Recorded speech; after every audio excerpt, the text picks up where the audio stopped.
Assalamualaikum warahmatullahi wabarakatuh. Nama Eka Maisaro, Prodi Ekonomi Syariah kelas 2A.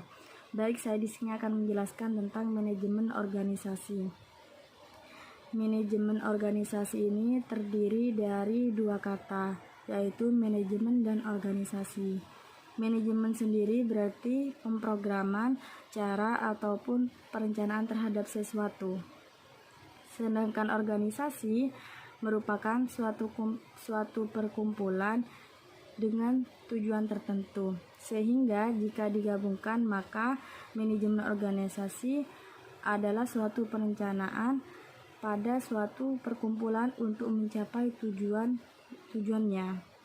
Nah, biasanya manajemen organisasi ini dapat ditemui di perusahaan yang bergerak pada bidang sumber daya, karena memang perencanaan dalam manajemen ini untuk mengarahkan manusia untuk mencapai tujuan organisasi, di mana dengan keberadaan manajemen ini diharapkan kinerja yang memberikan SDM dapat lebih efektif untuk mencapai tujuan organisasi.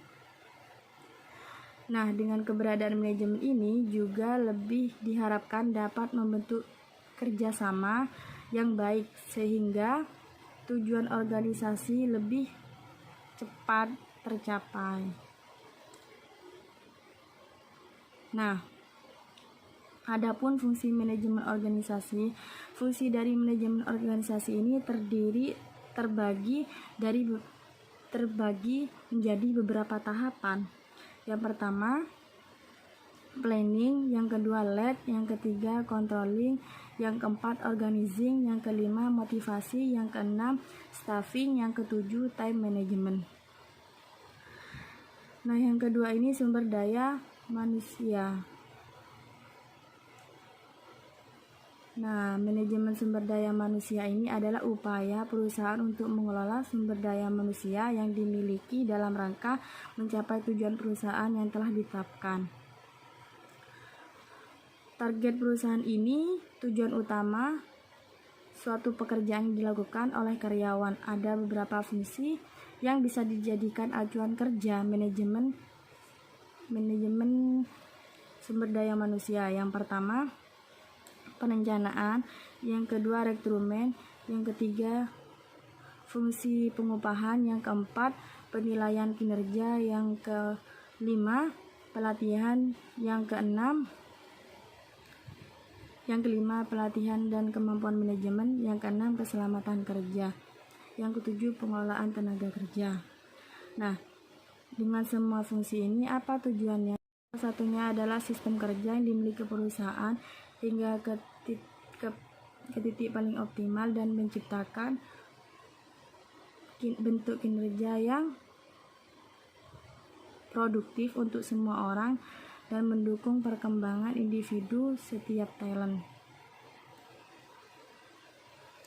Yang ketiga, sistem informasi manajemen. Sistem informasi manajemen atau SIM merupakan sistem perencanaan bagi pengendalian internal suatu bisnis yang meliputi pemanfaatan manusia, dokumen, teknologi, dan prosedur untuk akuntansi manajemen untuk memecahkan masalah bisnis seperti biaya produk, layanan, atau suatu strategi bisnis.